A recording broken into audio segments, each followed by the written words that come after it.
episode of the Discovery Hub podcast. We are here today and excited to have Dr. Z. I'm going to have you introduce yourself because you do such amazing things. Well, my name is Dr. Zabina Bhasin. I am well known now as Dr. Z. Thank you to all my kids that I work with. And I'm a child and adolescent psychiatrist. I am a child expert. I work in the realm of listening to our kids. And, you know, I've been told that I'm the therapist that actually listens to the kids. So my work falls into, I'm also the founder of In Kids, which is a toy company that teaches children about diversity, equity, and inclusion, and also mental health and social emotional learning for younger children. So I feel like you tell me that I'm doing all this and I'm like, I don't know what I do anymore. I work with kids. I love working with kids. I think that's the essence of my work, is taking the youth, empowering them, giving them a platform so we can listen to them and then take their needs and guide them so we can create a future with them, not for them anymore, which we've seen our whole lives. You know, I think we take what their needs are, our knowledge, and give them guidance, and together make a future. That's really the work I do. So how about we start on that topic of, because I know you've been also on Good Day LA. You've done so many media topics on this, on listening. Let's start with listening to your kids and what that really means. Mm-hmm. Listening to your kids, research shows when we listen to our youth. Now, this is not just a parenting thing. This is every adult who can take a moment and listen to a youth between the ages of 5 to 28 years old actually will create a place that they are more vibrant, more educated, academically will become better, also suffice to be more powerful and empowered in their lives and have a voice. Research has shown that there's data there, the National Health, Child and Adolescent Psychiatry Associations, Pediatrics, that when we listen to our children and give them a spot and give them a platform, they will succeed in life more. That's just the basics. Let's kind of go back to talking more in depth on what it takes for a parent to listen to their kids, because it does take effort. It takes courage from the child to actually express themselves. And we're not talking about our generation. We're talking about this generation of parents. And what is it that they can do to be able to listen? Because I think a lot of times parents don't know how or don't feel the how. And the kids feel afraid to approach the parents because, oh my gosh, I don't want to get a consequence, or I don't want to say this feelings. I don't want to be judged or shamed or blamed. So I'd love to hear about that. So I think this is a lot to unravel, right? Let's start with the basics. Okay. We are fearful as adults to communicate with our children. Okay. Let's start with that. We are constantly complaining about the youth, but not looking at the youth as what are they doing? To start that, we as the adults have to start with a non-judgmental space. Okay, that's number one. And that's hard because we've all been judged, or we look at ourselves and judge ourselves, right? We, go back to social media, or we go back to people talking about us, or to our insecurities, right? So we have to start with that space. We have to have a non-judgmental space. And I always say, let's start with 3 questions. Your kids may not answer it, but let's start with 3 questions in a very safe space, whether it's at the dining table, whether it's in the car, wherever it is. We have to start with 3 questions. And that one question that you may never want answered is going to be this: what can I do differently to make your life better, to make our lives easier, what can I the adult, and you may get the answer you do not want to hear. Because they have a voice, but they're also afraid to tell you. And for them to be able to take on that comment that the parent makes is, what can I do better? What have you heard? What are some things that can... Well, I'm going to start with my own kids because I don't want... and my kids are young. And we sat there and we asked them this, and they both said, stop fighting. We can hear you. You think we can't hear you? You think we can't? We don't like when you fight. it scares us. And my children are young. They're 8 and 6, and it hit. Mm-hmm. Mm-hmm. But it gives you an actionable point. Mm-hmm. See, it's, we assume we know what those kids are thinking because, they're fine, they're 4, they're 5, they're 6, but that assumption, and that goes for any relationship. Mm-hmm. Assumption stops the listening process. You don't hear anymore. You don't hear what the other person's saying. You don't give the window of opportunity to understand, So assuming that we know what our kids are going to say, and then they surprise us with something that is actionable. Like, okay, we can definitely do something about that. We didn't know that. Will you be surprised to hear that when you ask children under the age of 10, how many of you are afraid of your parents? 99% of them raise their hands. Yeah. They're not afraid. Mm-hmm. That word scares me. Mm-hmm. Because if you're afraid of the person who you supposedly are supposed to trust the most, you're supposed to go to for everything, why do you think we have a place where kids don't talk to us? Mm-hmm. So let's talk about that. Mm-hmm. How do we make our kids feel safe? We have to communicate with them. When they're 2 or 3, when they're 2, 3, 4, 5, we have to make sure that when they tell us something that is big to them and is scary to us, we don't react to them in a negative manner, because every negative reaction shows them that what they said was not okay. They're learning right now when and where they show up, how to show up. Is it okay if I say this here? Who is this okay to say to? Right. So we have to be very mindful when our kids are telling us things that we don't have this overreaction. We have a sympathetic, empathetic experience for them, and then we process, And you mentioned something, earlier about our kids expressing to us what they need us to change, right? Mm-hmm. What can mommy do better? Mm-hmm. What can dad do better? And expressing that comes from a place, though, of vulnerability for the parent to be in their full awareness, to be able to accept and listen and take in that shift, because that's where the healing happens. Right there within those 5 minutes, you can change your relationship with your child. Right. So the words that the child expresses has to match the action. Where's the action? And that's the key here. I think that's what I'm hearing you say. Yeah. Well, so that's the 3-step questions, right? Yeah. So the first one is, what can I do differently, right? Then the next one will be, do you see my hearing you? Do you feel like you're in a non-judgmental space? And what you're expressing, do you hear me listening to you? And then the third is, do you believe that I'm going to do this? There you go. Because you're asking them.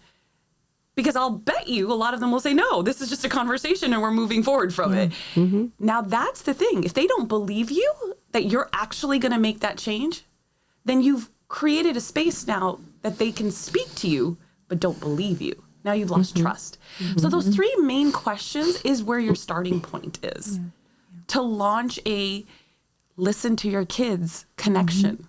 Mm-hmm. And when we get into that space of you not believing that I'm going to change, is actually also another thing as a parent, and I've done this too, is to say, okay, if you don't believe I'm going to change, let's talk about some instances or examples that have happened where I haven't changed because maybe I wasn't in my awareness. Yeah. And starting the conversation that way too. So they have that space to say, well, when I asked you this, you didn't do, like say the yelling example, right? Or the fighting, you still continued and you still did it. And it's like, okay, what is going to help? What is going to help so that I'm more mindful, and us kind of helping each other out in terms of sending each other reminders, so that builds connection in the household. And that makes me part of this household. I'm not just a child here. I'm actually part of this family and I have a voice. And it's interesting. I just thought of something when you were talking. There's this empowerment piece for the kid in that, where if mom forgets, this is what you can say to remind me that I forgot. A safe word, a safe phrase. So that empowerment and control is also given back to the kid, that you can make these changes. As I'm a human too, I'm going to forget. I'm allowing you to give me a clue to remind me what you need from me. Mm-hmm. There's so many thoughts going in my mind right now. It's unbelievable because all what we're saying is everyone's so worried about what is the next generation going to do? Where is the next generation going to go? And they're not the next generation. They're the generation of now. Yes. And we've had youth tell us that. We are not the next generation. Mm-hmm. And you've given us these platforms, but they're not doing anything for us because you're not making any changes. So this is not just a household conversation. Schools, sports. I mean, the highest level of suicide right now is in the NCAA. Why is that there? They don't feel secured leaving their colleges. This isn't, I mean, we see high school students who are now, I'm leaving and I'm graduating. What am I going to do? The education system hasn't given our youth anything to empower themselves with. No. So we went back to that word you said, empowerment. That is actually one of the 5 biggest pillars that the youth today is worried about. They're worried about social emotional, which is mental health. They're worried about financial literacy. They're worried about digital literacy. They're worried about empowerment. And they're worried about acceptance and belonging. And that still stems from us not accepting them in whatever form they want to be living their lives in, whether it's LGBTQ. Exactly. You know, it was funny. I had this conversation with an adult and they were like, oh, what are you talking about? We let people come out. Children are more afraid of coming out now than they've ever been because of what is happening in our country. And secondly, they don't feel a place of belonging between them as youth because we have as adults put prejudice, put fear, instilled, you cannot talk to this child because they are from the other side of the streets or they are from the... Our children today who feel like they're either privileged or underprivileged don't have a place of understanding one another because we as adults have created a divide. So we're not changing anything. We're making it worse for them. And they're telling us this consistently. Again, so this is not just a parenting in my household. Teachers, coaches, mentors. It's a systemic issue. It's a systemic issue. Yeah. And that 2-year-old and 3-year-old and 4-year-old are seeing it in their preschools. Yes, they are. In their daycares. They're seeing societal breakdowns and telling you you're not worthy and she and he is. So when they come home and have fear, it's not just with their parents. The adults around them have already put it. Fear is such a hard thing to get rid of if you've instilled it. As you say this, it goes back to, you know, they're in school 8 hours a day. They're around their peers 8 hours a day, right? What is their also emotional space where they're at in terms of mental health?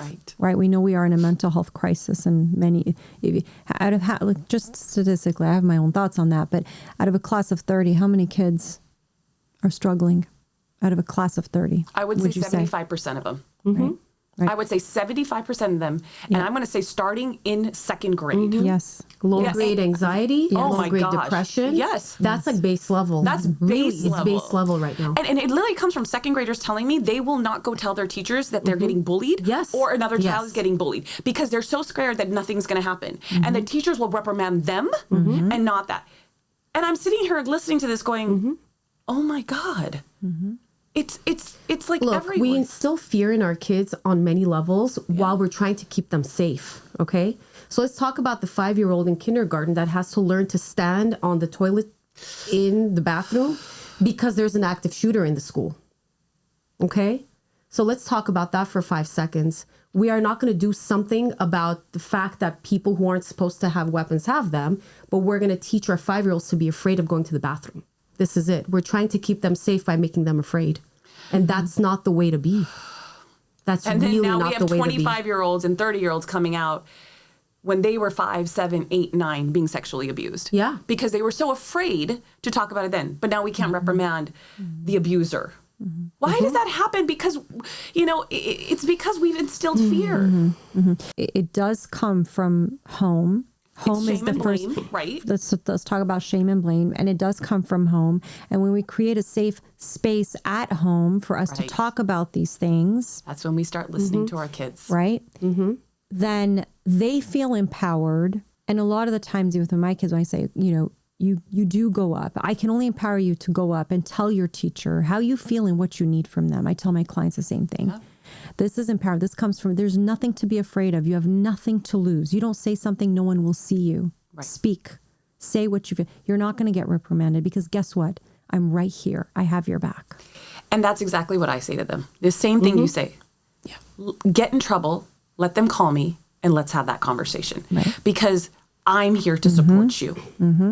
You know, I know I'm not physically, clinically practicing anymore, but you and I have talked about this, is that it doesn't matter what youth you're talking about. When a youth knows you have their back, in any situation, you know, I had a young girl in high school who I interviewed once, and she just cried on spot. And I know I'm not supposed to constantly give out my phone number because it's just, but she texts me. I do it. All and my husband kids is have my number. I know. All of them. I used to coach basketball and I give it, you know, you have something, just call me.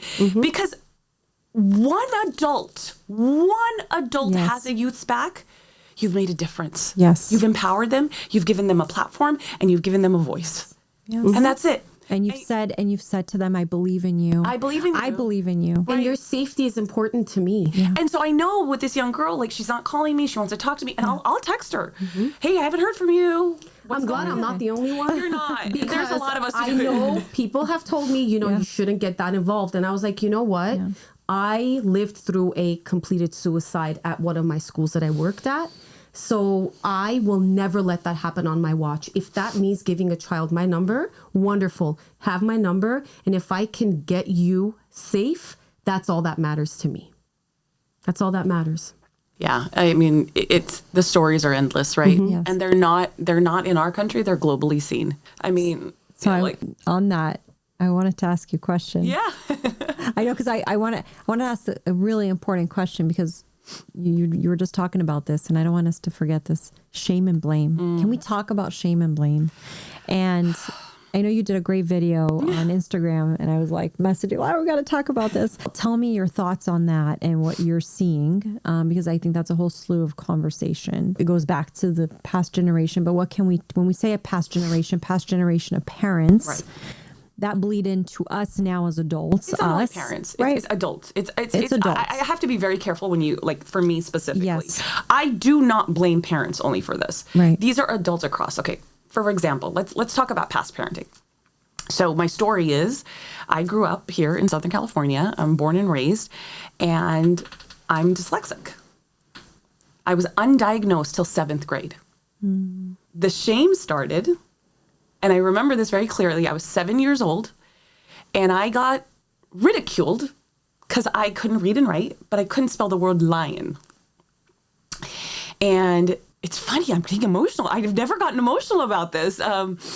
And my teacher, who was my English teacher, laughed at me and made fun of me. And then my peers did.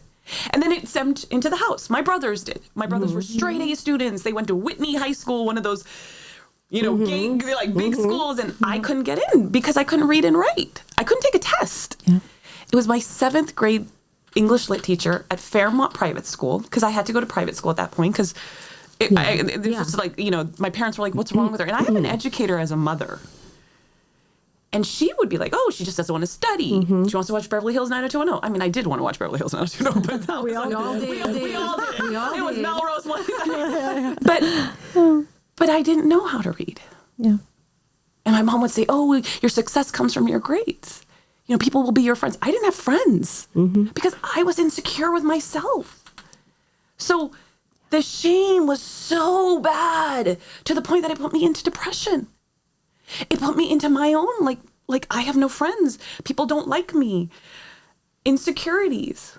I mean, there was trauma. That was a whole different trauma. You know, there's abuse, but all of that, it's your fault. Again, shame and blame. Shame and blame. So that's old school. Today, where we're at is, it's sad. Nothing's changed. And what I hear is consistently from the youth, I didn't do this right. I didn't make that grade. I didn't make that shot. I'm going into everything, education, sports, creatives. I didn't make that note. And they're constantly being told, you messed up. You're lazy. What do we hear about Gen Zs, right? And millennial kids. They're lazy. They don't want to do anything. Unmotivated. Unmotivated. Who's saying Entitled. this? It's us telling them that. They've never said this. Yeah. I mean, we have this whole social media and TikTok thing going on, right? And these kids are like, they're going to take it. But do you know how much money this generation is making off of social media? And doing it, they understand marketing. They understand performance. They Analytics. Analytics. I mean, you tell me this stuff, I'm looking at going, I don't know what y'all talking about. They're much more smarter than us. Yeah. I'm sorry. We have told them and blamed them, and we have shamed them. And if we're not going to change that, guess what's going to happen to the generation Alpha that is born now, and then the generation Beta that is about to come is never going to change. Repeated cycles. And the shames, you see, the shame becomes a label for them. Yeah. That's the problem, is the shame becomes a label. It's how they talk to themselves. And it's the words they use about themselves. And you talk about dyslexia, and thank you for sharing that. And, you know, that shows that is your vulnerability. Right. Well, and it wasn't just dyslexia. It came from that vulnerability and insecurities that I was constantly told I'm not good enough. But you're here sharing your story. Yeah. You see? Do you know the impact you're making? And a lot of the times I say, your story, and we all have a story, all of us, right? We all have our own traumas. We all have the things that we went through. No one escapes trauma. I say when we talk about inner child wounds, we all have them. No one will escape this. I don't care if you have the perfect life. There's no such thing. We all will come in with our wounds in different ways. Abandonment, guilt, the 4 core wounds, right? 4 core wounds, right. And you have a choice. You take that wound and you make it into a strength, and look at you now. Well, it's right. The kids say this to me. They're like, if you didn't go through what you went through, you wouldn't be Dr. Z. That's right. No, it's true. And I say, well, if I'm Dr. Z, I want you guys to be the next ones. But it's because true. That's the cycle I want to create. Because that's inspiring. Yeah. And, you know, I mentioned dyslexia because there's ADHD. Oh, there's all these things that kids are going through now, right? Who are undiagnosed as young kids and now adults. The worst things are the mental health issues that kids are facing that I can't be seen. A learning disability can be seen. Yes. Although it's like in your head, but you could still see the manifestation of it. When you have a kid whose mental health is at stake and has difficulties and disabilities, and because of that, their academics, when you test them, are high because their skills are there. People don't understand the impact of mental health on academic. They cannot. Understanding that this kid is sitting in class and their cortisol level is here, fight or flight is here. One thing is going to tip the scale. And then you have a kid who's shut down, who's manifesting these huge behaviors. Right. But what happened before that? What happened? This kid is already here, trying to just make it through the day. But we can't focus on the academics. See, this is where I think this is where it's kind of messed up is you can't function academically, right? To your point, Anahit and I do assessments, and I always tell parents too is that you have a brilliant kid. This has nothing to do with academics. Exactly. I know they're not performing and they're not doing anything, and you're labeling them as lazy or they don't want to do it. Unmotivated, procrastinators, whatever words we're using. To blame them. And then they take that in and say, I'm not good enough. And I can't do. Exactly. But what about the emotions? Just like us, right? Can you function? Can you be here today? Wake up today? If you didn't sleep all night last night, or you weren't feeling good, or whatever, something happened. Actually, I didn't, but but that's nobody's fault but mine. But that's you. But in general, right? No, but seriously, how do you show up? Or show up and be there for that test. And they're like, oh, they're on their phones, or they're doing this. No, they're trying. Okay. They're coping. Mental health. Yes. If you are not in therapy, being taken care of, maybe even medicated, you're not coping. So what are you doing? You're going on to other things to cope with it. You're taking drugs. You're vaping in the bathrooms. You're finding pills from your parents because you're suppressing something. You're trying to self-heal yourself. You're self-healing through medications that are not good for you. And we're like, and social media, when they're doing that, that's a medication because they're they're looking for something. Yeah. But we, the adults, aren't communicating with them. We're constantly blaming them. Yes. And then we're shaming them. And we're instilling fear in them. Yeah. And then they have these mental health issues. So how should it go? Dr. Z, tell us, how should it go? So if we shift, we know the problem. Right. We see it. I think we can all agree. Action steps, right? Well, let's start with communication. Let's start with that. I think that's, we lack in communication in adult relationships. Mm-hmm. What do you think is happening within the youth and our adults? If you can't communicate with your own adult, whether it's your boss, your partner, your friends, we read like horoscopes, right? And it says, hey, this is your horoscope for today. Do this. Well, make it a routine. Talk to your kids. Not just talk. Shut up and listen to your kids. And not lecture. Well, it's not even It's a lecturing. lecture. Be quiet. Yeah. Just be quiet. It's hard. I get it. Because you want to fix things for them. You want to tell. We are not raising anybody in our world. Let me be very emphasized on that. We have to guide people. Okay? If you're raising someone, exactly. you are having an outcome for them. And that's where all this comes out. Blame, Control. shame, fear, control, all of that. Yeah. You are guiding your youth. Because we raise flock. We raise cows. We raise things that we want to create an outcome for. You cannot raise and create an outcome for another human being. Because parents feel that they're going to be blamed and shamed by society for having a child, teen, or adult. Oh, yeah, of course. It's so easy to point the finger. Of course, that child's struggling with whatever they're struggling with. Look at the parents. So let's go back to that really quick. The communication piece on that blame and shame. Okay, we're adults, right? Right. We have issues with our friends. I have issues with my friends. I internalize those issues. How many of us actually really go sit down with our girlfriends and be like, hey, I have a concern? I do. I do. Yeah. I've reached out. Sometimes they back off. Yeah. I have to figure out my worthiness in my relationship and then create my own boundaries. And I'm doing that. I'm doing that as a 46-year-old woman. Imagine what a 7-year-old has to go through when they Everything have is low-grade new. anxiety and they're Yeah. dealing with depression, or they can't talk to their parent because they're like, I'm going to be yelled at or shamed, or I'm That's the going to be fear. blamed that it's your fault, or what are you doing wrong? How are we creating an example? Let's talk about communication. And I like to use my own children because, again, I'm not a parenting expert, but I'm going through the same things. I'm looking at her social emotional needs, her physical situation, and then understanding her psyche behind what she's going through. And she's had some things where she's like, I just don't put myself out there. And I said, well, maybe those aren't the friends then. Let's make a commitment and a pact that we're going to go find other friends. And we're just going to bring in a bigger group. But you're teaching her what safe people are. Right. And what to look for in finding safe people to surround yourself with. But I have to ask her first. Of course. Because I observed something. And I asked her the question. And she said, yeah, I really don't. I said, well, let's make this commitment that next year this is what we're going to do. Because if I don't listen to her, I want to fix it for her. And 100%. I can't fix it for her. I mean, it's just like with our clients, right? We can't fix them. This is not about, you're not coming here. I say this all the time in my sessions. I'm not here to give you advice. I am here to guide you so that you make the best decision for yourself. Right? So that we can process this together. Because this is not about my opinion. Right. And the same thing we do in our relationships and, whatever relationship that is, even as parents. As parents, yeah.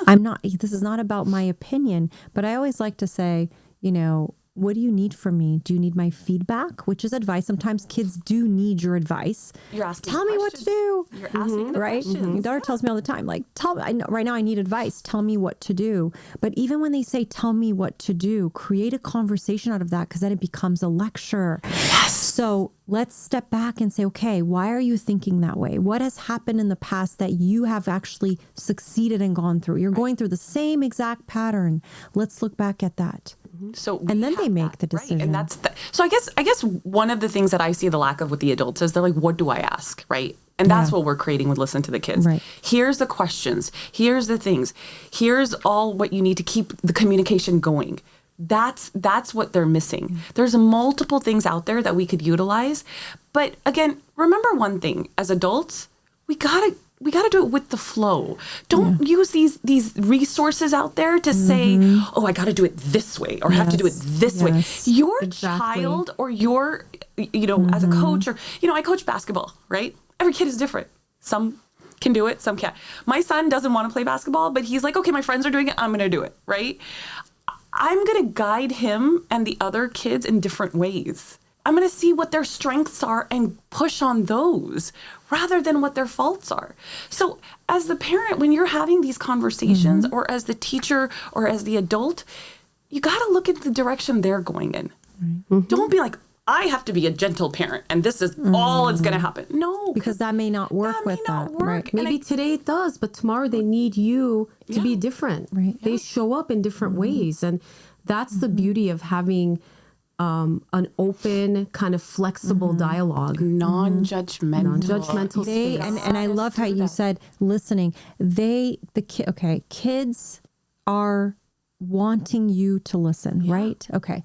Number 2, as a parent, be quiet. Listen to what they're saying and do what they're asking you to do.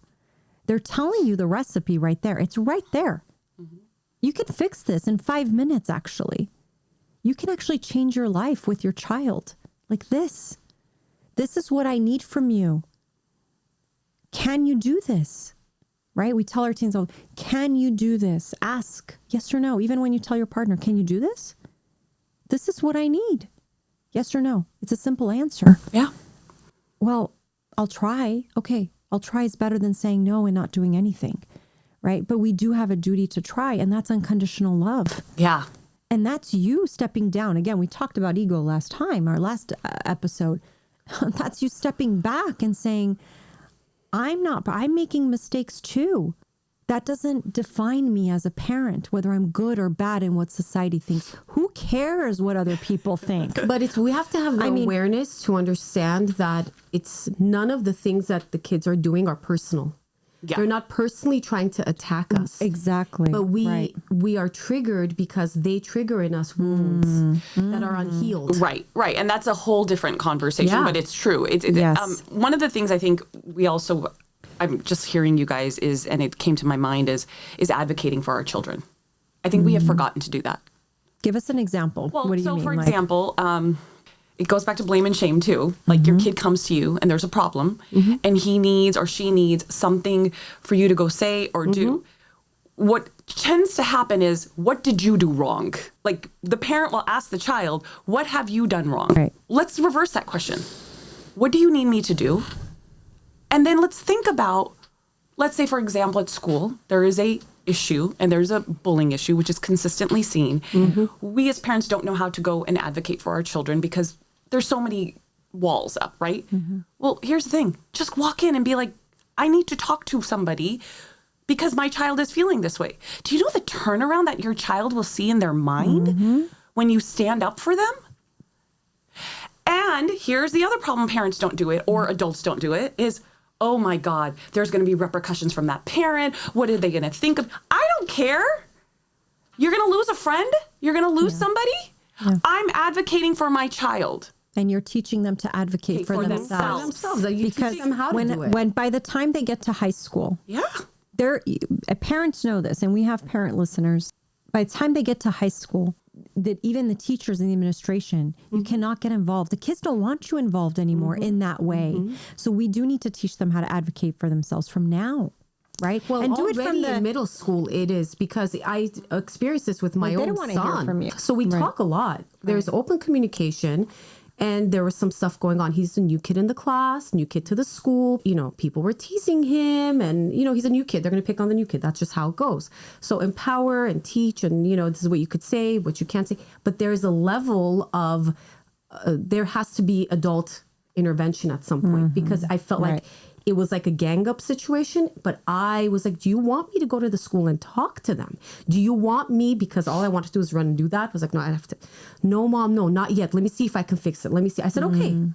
But there came a point that he was starting to get in trouble every single time.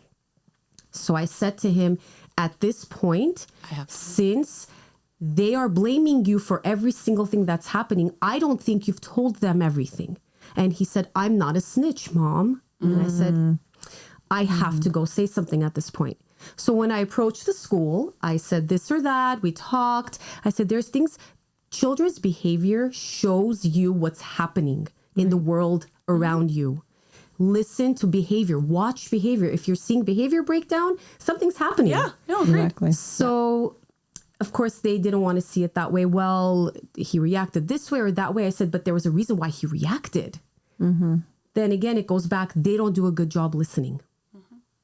So I felt like I couldn't even continue speaking because there was no listening even to me. Right. You know, so we're still trying to process that and get through that. Right. No, and this isn't, first of all, one comment you made, which was the normalization of picking on kids and making fun of them and all that. That needs to stop. Yeah. And that doesn't even realm from schools yet. It starts at home. Yes. Okay. I think we've made it societal to be, it's okay, he's the new kid, let's pick on him. Who said that? No, it's not okay. I'm sorry. I'm sorry. If you have pillars in your school and you're like, we follow these, then fix it. If you have pillars in your camps or your sports, then do it because you're not following it. That's I'm sorry. I'm calling shit on all this. 100%. I'm sorry. 100%. I'm getting, because it's frustrating to me that we think this is okay. It is not okay. Children are societally doing this, and then when we become adults, guess what happens when you're in practice? They do it. They do it back. They do it back. Do you know how much bullying happens in adults? Do you know how much we have hate in our country? This is all part of that. Prejudice comes from the fact that we're people okay. don't want to stop it or are afraid to stop it. When you bring it to the schools, let's say this is on a very micro scale, very micro. What was done? What was done to mitigate that? Nothing. For my kid? One child, nothing. Not one thing was done. Even when I suggested, I'll come in for free, do restorative practices for you guys for free. I'll do it because it's for my kid. I will do it. And the response was, oh, that's a great idea. Okay, well, where is it? The adults can't do it anymore. Guess who has to do it? The kids. It's the kids. And we need to start within our communities, in our schools, in things. Youth activated committees. And this is what we were talking about before, that you're like, I can do this, I can create. It's not about you anymore. It's not about me. I want to launch in every school and every school district across the country, youth activated committees that are guided by a teacher, an administrator, and a school psychologist or somebody in the psychology arena. Perfect. But the decisions are made by this is not a student council. No. This is a youth committee. When there is reprehensions that need to be made, they launch it. And you know what the school districts and the state tells me? It has to be boots on the ground. Great, let's do it. Give me that challenge to create these in the schools and let the students make the decisions for what? Because they're the ones, like you just said, who are invested and involved. Start in elementary school, start with 4th graders to 5th graders and 6th graders, do it in middle schools and do it in high schools. Let the students make those decisions on behavioral Talk about patterns. empowerment. Thank you. Because now you've actually given a place to these students in every aspect. I'm not just even saying schools, like wherever they're involved. Everywhere. You know, put kids of different communities together to make these decisions. And then everyone's like, oh, well, there's, he has, and I love it, but they have these rules and there's this justice. Okay. Involve them. Involve the Rules I'm not are saying everywhere. don't change. I'm not saying don't rules change. Rules are everywhere, though. All school districts around the country have This is just implementing something different and something new. And this gives them leadership power. Yes. Because that's what we're creating, the leaders they of have tomorrow. student councils. I'm like, no, But that's not the same. It's not the same. No. These are No. It behavioral doesn't do committees anything. that make a decision about their peers. It's literally like you go to court and you put your case there. But your peers, who is the jury, gets to make your decision. Yep. Yeah. And teach them what the rules that all these school districts have. Teach the students. Because watch what you've done now. Now the students are like, oh, everybody's watching me. It's not just the teachers. Right. There's accountability. And there's no reprimanding that student who comes out and says, I saw this happen. And that breaks down fear. Breaks down fear. Yep. That's what we need to do. Yes. There's your answer. Yes. Yeah. Yep. Yeah. Want to give them a voice? And then guess what? But we go back to what? Listening those to our kids listening, and those kids are going to come back home. Yep. But the fear has to be broken down at home as well. Yeah, I right? don't disagree. And that's where this all, stuff is. So, parents out there, why don't you try that challenge today? Try and listen. So Dr. Z, it was so great having you on. I'm calling you Dr. Z. So good. And where can we find you really quick for our listeners? We social media, everything is at Dr. _Z. It's social, LinkedIn, Instagram. I'm like trying to name them all, TikTok, all of that.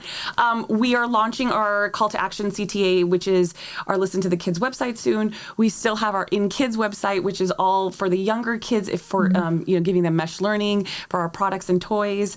But I think it's mostly, I'm trying to put more out there for not just the adults, but for the youth on how to communicate also with your parents and your adults. How to start those conversations, because it also lies in their hands too. Yes. Yeah. They've got to start talking themselves. Mm-hmm. So I think that's where you can find me is on that. And then this podcast too. Awesome. Yes. So thank you so much for joining us. Thank you. It was such a pleasure. And we'll see you next time, hopefully. Yes, I'd love to. Maybe a part 2. Yeah. Yes, we need a part 2. I'd love to. And that's a wrap for today. And we will see you next time.